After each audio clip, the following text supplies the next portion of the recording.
Hey guys, welcome to Digit.in, and as you've probably read from the title, we are going to talk about a vacuum cleaner. But now this is not just any vacuum cleaner. This is the Dyson V10. It is a cord-free vacuum cleaner. It literally runs on batteries. Now, if you read about it, there's a lot of impressive technology that goes into making the Dyson V10 what it is. And at its heart, of course, is the Dyson V10 motor. Now, we actually had the opportunity to see how this V10 motor is made, and we are going to give you a quick glimpse of that before we actually get into what this vacuum cleaner can do. So here is a quick look at how the motor is made and a few facts about it. To engineer a lightweight cord-free machine with suction power never seen before, Dyson engineers had to develop a revolutionary new motor technology. Some manufacturers just take this motor, make it smaller and put it in a cordless machine. But by making it smaller, the suction power is also reduced. Dyson's team of specialist motor engineers spent 8 years creating an electronically controlled brushless motor that could spin up to 3 times faster than a conventional vacuum motor. It runs at very high speeds of up to 110,000 RPM, generating incredible suction power for such a compact motor. The motor unlocked an entirely new format of vacuum. Our motor now lives up here, in the handle, conveniently balanced for cleaning high and low. The power, lightweight and versatility are only possible because of the Dyson digital motor. And for James Dyson, it's one of his proudest achievements. Now, the first thing to note is that this is priced at a whopping 45,000 rupees, which for some of you might be a little expensive. But bear with me, because at the end of this video, we are going to determine whether this is actually a value for money proposition for you or not. Because let's face it, a vacuum cleaning in a country like India isn't exactly something that is done so much. If you go to a traditional household, this is what happens. You have a little bit of sweeping, some dusting and some swabbing.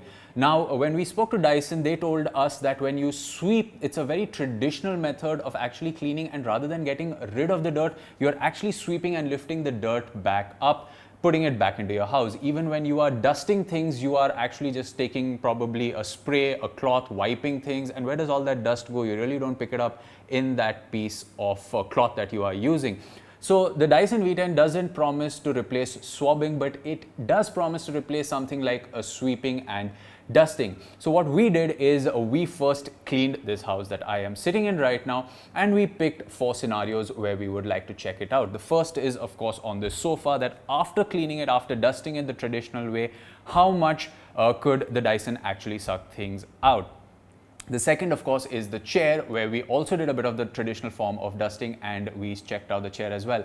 Third is the floor, and the floor is, of course, the most surprising place where you're going to find dirt even after you've swept and swabbed and then tried to use the Dyson. And the fourth, of course, is for the car. But before the car, we will show you, if you have some crevices in your house, how you can use those as well. So these are the 4 scenarios that we are going to talk about.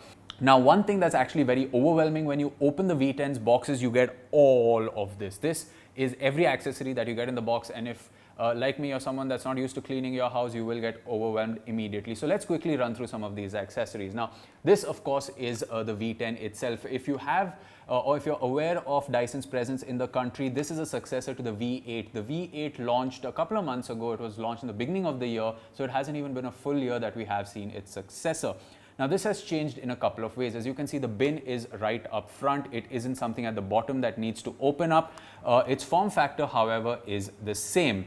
On the side, you have 3 LED indicators which will glow up when you start using it, and there's a 4th indicator which actually comes up if there's something stuck anywhere. So that's actually a really nice way of knowing whether you have put every accessory back or not. This is actually a filter at the back which you can just simply wash and clean. It's kind of a plug and play situation. Now, when we talk about the Dyson V8, it had only 2 settings for speeds of suction, whereas the V10 has actually 3 speed settings, which is nice. And in my experience, I ended up using it on the middle setting for most of the time. Another thing to note is all the accessories that you get with it are absolutely plug and play. So you may find it difficult to identify which accessory is for what type of cleaning, but all of them work as absolutely plug and play. You can plug the accessory directly into the head if you want to get up close and personal with your cleaning sessions. If you want to reach heights which, let's say, you really can't reach, if you're cleaning the fan on top, if you're cleaning a ceiling behind something, then you could use this wand, which essentially can have any accessory you want attached to it at the back. Again, like we spoke about crevices, you have another tool, which is this one, which works absolutely brilliantly if you need to get inside your sofa into those areas where, let's face it, you've never really cleaned, and when you've put your hand in there, you found a couple of rupees lying around. There are also a bunch of fancy heads, and I call them fancy because they really caught on to my fancy, is things like this. This is an adjustable head to get you into those places where you really want to have a full access of freedom to get some cleaning done. On the other hand, you also have another tool which lets you go into different types of bends. So this is really great if you're, let's say, cleaning behind the TV. That's one place where this head actually really helps, and you don't want to get your flat screen off. So yes, I mean, we have gone through a bunch of scenarios, and as you've seen, we have tried to clean the bed, the sofa, the chairs, the floor, and the car. So what is our conclusion when we have come to all this, when you have seen us go through the process? So the first thing is, yes, it does clean everything properly. And if, like me, you live with a furry friend, if like me, you live with a furry friend at home, then you do know that getting hair out of those cushion covers, out of the sofa, is a pain. And the Dyson really worked well over there. Even after sweeping and dusting my house, when I used the Dyson, it still managed to show me a lot of dirt in the bin.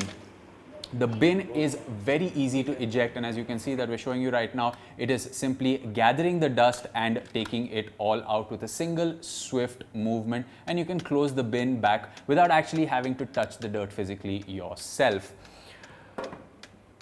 So what did we think of this product? Well, yes, you cannot deny the fact that it is actually something that is expensive. It is going to cost you 45,000 rupees, and let's face it, that is a lot of money. However, if you do want to experiment with a Dyson product, if you're new to the world of vacuum cleaning, if you want a cord-free experience, then maybe you might consider the V8, which is currently available at a much cheaper price point if you do not want to invest 45,000 rupees in this one. However, if you are someone that has adopted the tradition of vacuuming your house, then I think you should definitely go to a store and give this a try before you make a purchase decision, because it will intrigue you. Some of the accessories, of course, are going to overwhelm you if you're not someone that's used to cleaning your house with a vacuum cleaner. However, there is one thing which might bother a lot of you, which is the battery life. Now, Dyson claims that on the lowest settings, this will last you for about 1 hour, on the medium settings for about half an hour, and on the maximum settings for about 10 odd minutes, which is about right. And in about an hour, I could manage to get through 2 rooms in my house. So you might want to consider having the charger. Now, the charger is another interesting thing. It's just like the V8, it just docks in. It takes about 3.5 hours to charge completely, which I think is kind of fine. It's not that long, it's not that little, it's pretty all right. However, there is a couple of things to note. Some of these heads that you will use, for example, this one out here, and you can actually see we've been using it. There's a lot of dust that's accumulated in it out here, or the one out there, or the one that's attached to the wand. 3 of these heads actually are motorized heads. What this means is that the battery from the V8 is actually going to be used to run the motor so that these heads also move. Because of that, the battery life can significantly be hit. So on low, with the heads, with the movable heads, the motorized heads, it could be about 40 minutes. On medium settings, it could be about half an hour. And on the maximum setting, you could just get a couple of minutes of cleaning from the Dyson V10. So in our experience, yes, if you are looking to get the absolute dirt out of your house and you really want these sofas to be clean, and you don't want to, let's say, resort to something like an urban clap to get people to come and scrub your sofa and things like that, then yeah, this is a simple cord-free home solution. It is pricey and the battery life isn't as great as you would want it to be. However, considering the flexibility of it, the fact that you don't need to actually find a power point next to your car, you can just simply carry this and a few accessories to get your car cleaned. You can pick up spills of dry foodstuffs very easily from your bed, from your sofa, from anywhere. It is a really handy tool to have around. So yeah, in our conclusion, we really like the way this product works. But having said that, since vacuuming is not an Indian tradition, we would suggest you go get your hands dirty with one at a Dyson store. The demos are there. It's a good experience that you can have out there and make your buying decision. As always, you can let us know what you thought of this video in the comment section below. If you liked it, you can hit the like button. For more videos like this one, you can subscribe to our channel. We will tell you more about these products, or if there's anything more you would like to know, you can ask us and we will do our best to reply to you guys. We will catch you in another video. It's goodbye for now.